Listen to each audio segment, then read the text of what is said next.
New லேபர்லாம் நம்ம பசங்களாம் குதூகலமாக இருந்தாங்க.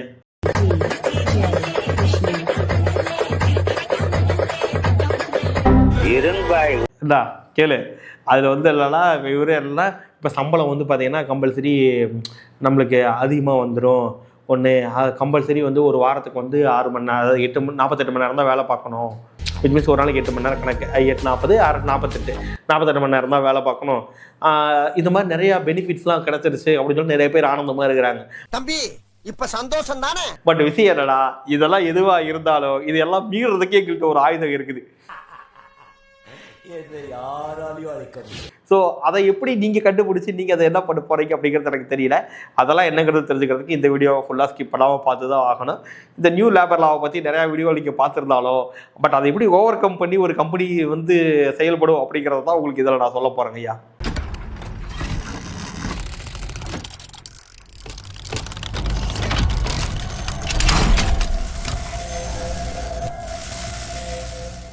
வெல்கம் ஃப்ரெண்ட்ஸ், உங்கள் கேகே எம்இசிலேருந்து.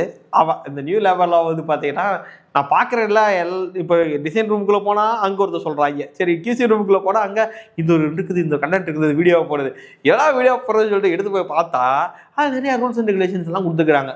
ஆக்சுவலாக நல்ல ரூல்ஸ் அண்ட் ரெகுலேஷன் தான். இதுக்கு முன்னாடி இந்த ரூல்ஸ் அண்ட் ரெகுலேஷன் இருந்துச்சானா இருந்துச்சு, பட் ஸ்ட்ரிக்டாக ஃபாலோ பண்ணல அப்படிங்கிறது தான் உண்மை. ரூல்ஸ் அண்ட் ரெகுலேஷன்ஸ் எங்களுக்கு இல்லை, உங்களுக்கு இருந்தா மீறப்படும். ஸோ இப்போ என்னென்னா, அதன்படி ஒரு ஆள் ஒரு வாரத்துக்கு 48 மணி நேரம் தான் வேலை பார்க்கணும், 6 நாள் 8 மணி நேரம் தான் வேலை பார்க்கணுன்னு இருக்குது. இதுக்கப்புறமா உங்களுக்கு வேணும்னா நீங்கள் ஓட்டி பார்க்கலாம். பட் அந்த ஓட்டிக்கு வந்து டபுள் த பே கொடுக்கணும். இப்போ 1 மணி நேரம் ஓட்டி பார்க்கணும், 1 மணி நேரத்துக்கு என்ன ஆக்சுவல் சம்பளமோ அதை வந்து இன்ட்டு பண்ணி டபுளாக கொடுக்கணும் அப்படின்னு. சூப்பர். இன்னொன்று வந்து பார்த்தீங்க அப்படின்னா, கம்பல்சரி எல்லாருமே யுஏஎன் நம்பர் எடுக்கணும், எல்லாத்துக்குமே ஆஃபர் லெட்டர் கொடுக்கணும் அப்படிங்கிறது கொண்டு வர்றாங்க. ஸோ கம்பல்சரி எந்த கம்பெனிகளுடைய வேலைக்கு போனாலும் ஆஃபர் லெட்டரோட தான் வேலைக்கு போகணும். சின்ன கம்பெனியோ பெரிய கம்பெனியோ எந்த கம்பெனியாக இருந்தாலும் நீ ஆஃபர் லெட்டர் கண்டிப்பாக கொடுக்கணும் அப்படின்னு சொல்லிட்டாங்க. நீ ஆஃபர் லெட்டர் கண்டிப்பாக இஷ்யூ பண்ணுறீங்க அப்படின்னா யுஏஎன் நம்பர்னு சொல்லுவாங்க. அது யூனிக் அக்கௌண்ட் நம்பர்னு வரும். ஸோ அந்த யூனிக் நம்பர் அதில் தான் வந்து பார்த்தீங்கன்னா இந்த இஎஸ்ஐபிஎஃப்லாம் அந்த அக்கௌண்ட்டில் தான் வரும் போகும். அப்போது அந்த நம்பர் கம்பல்சரி கிரியேட் பண்ணுன்னு சொல்கிறாங்க. ஸோ இது கிரியேட் பண்ணிட்டாவே இஎஸ்ஐபிஎஃப் பிடிச்சதான் ஆகணும். இந்த இஎஸ்ஐபிஎஃப்ல புதுசாக என்ன ரூல் கொண்டு வந்திருக்காங்கன்னா, இதுக்கு முன்னாடி என்ன பண்ணிட்டு இருந்தோம் அப்படின்னா 15,000 சம்பளம்னா ஒரு 5,000 ரூபா பேசிக் சம்பளமாக வச்சுருவோம். அப்போ அந்த 5,000 ரூபாயிலேருந்து பர்சன்டேஜ் எடுத்து பிஎஃப் பிடிச்சி பாதி கேண்டிடேட்டும் பாதி வந்து பார்த்தீங்கன்னா கம்பெனில இருந்தும் கான்ட்ரிபியூட் பண்ணி கட்டும். அதானே உலக வழக்கம். இப்போ என்ன சொல்லிட்டாங்கன்னா, தம்பி அப்படிலாம் ப்ராட் வேலை பண்ணக்கூடாது, 15,000 சம்பளம்னா குறைஞ்சது 50% வந்து பேசிக் சேலரியாக கன்வெர்ட் பண்ணணுங்கிறாங்க. அவ்வளோதான், நம்மளை முடிச்சு விட்டீங்க போங்க. அப்போ 7,500 ரூபா பேசிக்காக வச்சாகணும். 15,000 சம்பளம்னா அப்போ 7,500 ரூபா பேசிக்காக வச்சேன் அப்படின்னா நீங்கள் உங்கள்கிட்ட பிஎஃப் பிடிக்கிறதும் ஜாஸ்தியாக இருக்கும், கம்பெனி கான்ட்ரிபியூட் பண்ணுறதும் ஜாஸ்தியாக இருக்கும். அந்த ரூல் படி பார்த்தோம்னா ஒரு கம்பெனிக்கு சிடிசின்னு சொல்லுவாங்க, காஸ்ட் டு த கம்பெனின்னு. இது வந்து பார்த்தீங்கன்னா ஒரு 10-15% ஜாஸ்தியாகுது டோட்டலாக ஒரு ஆளுக்கு சிடிசிங்கிறது.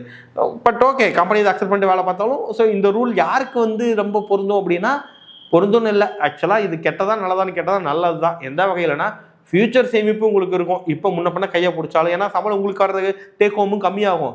ஆனால் ஃபியூச்சரில் வந்து ஒரு சேமிப்பு வந்து உங்களுக்கு வந்து கொஞ்சம் பயனுள்ளதாக இருக்கும் அப்படின்னு நம்ம சொல்லலாம் இந்த பிஎஃப் விஷயம். ப்ளஸ் இந்த ஓடி சமாச்சாரம் இருக்குதுல்ல, ஸோ இதை வந்து ஓட்டின்னு உங்களுக்கு சொன்னால் தானே, தம்பி உனக்கு ஒரு வேலை கொடுத்துருவேன், இந்த வேலையை நீ முடிச்சுட்டு போன்னு சொல்லிடுவேன். அப்படியே ஒரு கம்பெனி முடிவு பண்ணுச்சுன்னா நீ அதை முடிச்சுட்டு போகணும், அவ்வளோதான். இல்லை நான் அதெல்லாம் முடியாது, 6 மணிக்கு பெல் நான் கிளம்புவேன் அப்படியே நீங்கள் கிளம்புனீங்கன்னா கம்பெனி உன்னை வேலையை விட்டு தூக்கும். இப்போ இதுலேயும் இந்த ரூல்ஸையும் அப்டேட் பண்ணி என்ன பண்ணிட்டாங்கன்னா, உன்னை நான் வேலையை விட்டு தூக்கிட்டேன்னா, சடனாக இப்போ லே ஆஃப் பண்ணுறேன், உன்னை வேலையை விட்டு உடனே தூக்குறேன் அப்படின்னா உனக்கு 15 நாள் சம்பளத்தை நான் கொடுத்து தான் வேலையை விட்டு தூக்கணும். சாம்பார் அப்போ எனக்கு சரியா? இன்னொரு ரூல் என்னன்னா, சேலரி வந்து இந்த 12ஆம் தேதி தரேன். ஏன்னா போன மாதம் நம்மளுக்கு அந்த ப்ராப்ளம்லாம் வந்துச்சு. 12ஆம் தேதி தர்றேன், 15ஆம் தேதி தர்றேன் அப்படின்னு சொல்லிட்டு கம்பெனி சொன்னது ஒருத்தர் வேலைக்கே போகலங்க. அப்போ என்னன்னா இதை எல்லாமே மாற்றி ஸ்ட்ரிக்டாக 7ஆம் தேதிக்குள்ளே உங்களுக்கு சேலரி கிரெடிட் ஆகணும் அப்படிங்கிற ரூலை ஃபாலோ பண்ண சொல்லுது. அப்படி 7ஆம் தேதிக்கு மேலே நீ சேலரி போடுற அப்படின்னா உங்களுக்கு பெனால்ட்டிலாம் போடுவோம் அப்படின்னு சொல்லி கவர்மெண்ட் சொல்லுது. ஓகேவா? ஏண்டா டேய், எனக்குன்னே வருவீங்களாடா? ஏன்ட்ட சரசம் பண்றக்கே வாட்டாப்பே உங்களை பெற்றுறாங்களா? ஓகே. ஸோ எனிஹவ் இது வந்து பார்த்தீங்க அப்படின்னா இது ஒரு ரூல் இருக்குது, 7ஆம் தேதிக்குள்ள சம்பளம் போடணுன்னு. சம்பளத்தோட மேலே எக்ஸ்டெண்ட் பண்ணி போட முடியாது ஒன்று. ரெண்டாவது, சம்பளம் இவ்வளோ தான், பேசிக் சம்பளம் இவ்வளோ தான் அப்படின்னு நிர்ணயம் பண்ணுறதா சொல்லியிருக்காங்க. ஆனால் இன்னும் அதுவும் எதுவும் ஃபிக்ஸ் பண்ணலை இது வரைக்குமே. அடுத்த அமெண்ட்மெண்ட்டில் வரும்போது தான் பேசிக்காக ஒரு இன்ஜினியருக்கு இதான் சம்பளம் அப்படிங்கிற ஃபிக்ஸ் பண்ணுற ஒரு பேசிக் வந்துச்சுன்னா ஒன்று கொஞ்சம் நல்லா தான் இருக்கும், எல்லா கம்பெனிக்கும் நம்மளுக்கும் ஈஸியாக இருக்கும். பட் அது எவ்வளோ ஃபிக்ஸ் பண்ணுறாங்க அப்படிங்கிறது தான் இங்கே நானே யோசிக்க வேண்டியதாக இருக்குது. இன்றைக்கி இருக்கிற சினாரியோவில் எனக்கு தெரிஞ்ச ஒரு 18 to 25 ரேஞ்சில் ஃபிக்ஸ் பண்ணிட்டாங்க அப்படின்னா ஓகே, கம்பெனிக்கும் அது எனக்கு தெரிஞ்சு கரெக்டானதாக இருக்கும். கம்பெனி இது பெருசாக அஃபண்ட் ஆக மாட்டாங்க. பட் இதை விட அதிகமாக பண்ணிட்டாங்க, 25க்கு மேலே பண்ணுறாங்க பேசிக் சம்பளமே அப்படின்னா கம்பெனி அஃபண்ட் ஆகும் ஒன்று. அதே மாதிரி 18,000 ரூபாய்க்கு கீழே பண்ணிட்டாங்க, மினிமம் சம்பளம் இவ்வளோ கொடுக்கணும் அப்படின்னு கீழே பண்ணிட்டாங்கனாலும் கேண்டிடேட் வந்து அஃபெக்ட் ஆவாங்க. அதனால இது எப்படி முடிவு எடுக்க போகிறாங்க அப்படிங்கிறது நம்மளுக்கு தெரியாது. அதனால இது ஒன்று. அடுத்து மீதியெல்லாம் வந்து பார்த்தீங்கன்னா ஜென்ரலாக இப்போ இந்த விமன்ஸ் ஈக்குவாலிட்டி அதெல்லாம் பார்ப்பாங்க. இப்போ ஒரு ஜென்ஸ் ஒர்க் பண்ணுறாங்கன்னா அவங்களுக்கு சம்பளம் ஜாஸ்தியாக இருக்கும், லேடிஸ் ஒர்க் பண்ணால் சம்பளம் கம்மியாக இருக்கும். இப்போ இந்த ரூல் வந்ததுக்கப்புறமா அதெல்லாம் கிடையாது. தம்பி நீ மேனேஜரா, நீயும் மேனேஜரா, உனக்கு 30,000 சம்பளமா, உனக்கு 30,000 தான் சம்பளம். அது ஃபீமேல் மேல் அப்படிங்கிறதெல்லாம் பிரிக்கக்கூடாதுன்ட்டாங்க. அப்புறம் இந்த லேடிஸ் நைட் ஷிஃப்ட் அதுவே வந்து பார்த்தீங்கன்னா நிறைய அலோவபிளே கிடையாது. பட் இப்போ வந்து லேடிஸ் நைட் ஷிஃப்ட் அலோவ் பண்ணலாம், அவங்க ஒத்துக்கிட்டு அக்செப்ட் பண்ணால் நீங்கள் அலோவ் பண்ணுங்கள். பட் அவங்களோட சேஃப்டியை கம்பெனி தான் என்ஷூர் பண்ணணும் அப்படி ஒரு ரூல் கிளாஸ் வச்சு அதையும் கொடுத்துட்டாங்க. ஸோ அது அந்த பக்கம் போயிட்டு இருக்குது. ஓகே, ஸோ இப்போ இந்த ரூலாக போட்டதுனால என்ன பெனிஃபிட் கிடைச்சது ஒரு கேண்டிடேட்டுக்கு நினைக்கிறீங்க?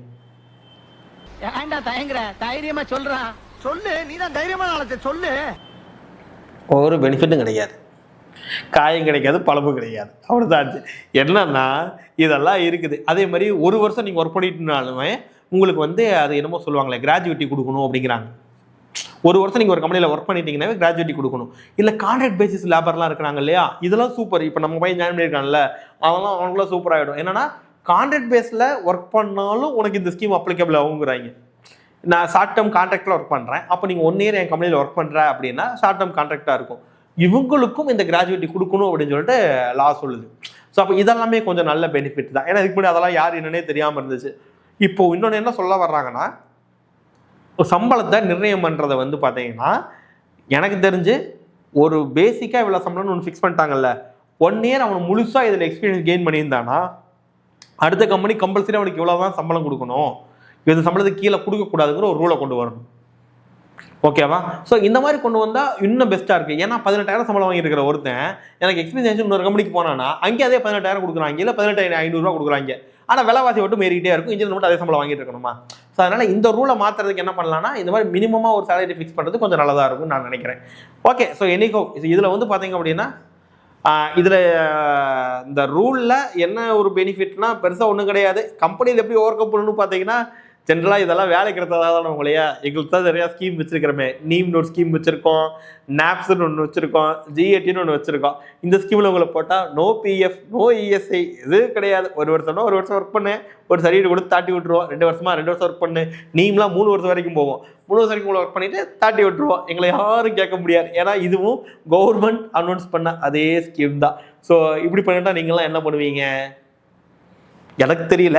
பட் இப்படியும் கம்பெனி கண்டிப்பாக பண்ணோம், நிறையா கம்பெனி பண்ணிட்டு தான் இருப்பாங்க. ஸோ எனிஹோ உங்களுக்கு இதில் எந்த ரூல்லாம் உங்களுக்கு பிடிச்சிருந்துச்சி, எந்த ரூல்லாம் கொஞ்சம் மாற்றலாம், இந்த ரூலில் இதெல்லாம் ஆட் பண்ணால் நல்லா இருக்கும் அப்படி எந்த ஐடியா வந்தாலும் நீங்கள் எனக்கு கால் பண்ணி சொல்லலாம். இல்லை ஃப்ரீயாக இருந்தீங்கன்னா கீழே கமெண்ட்டில் கூட சொல்லாங்களே. என் நம்பர் கீழே டிஸ்கிரிப்ஷனில் இருக்குது, கான்டாக்ட் பண்ணுங்கள். Thank you so much.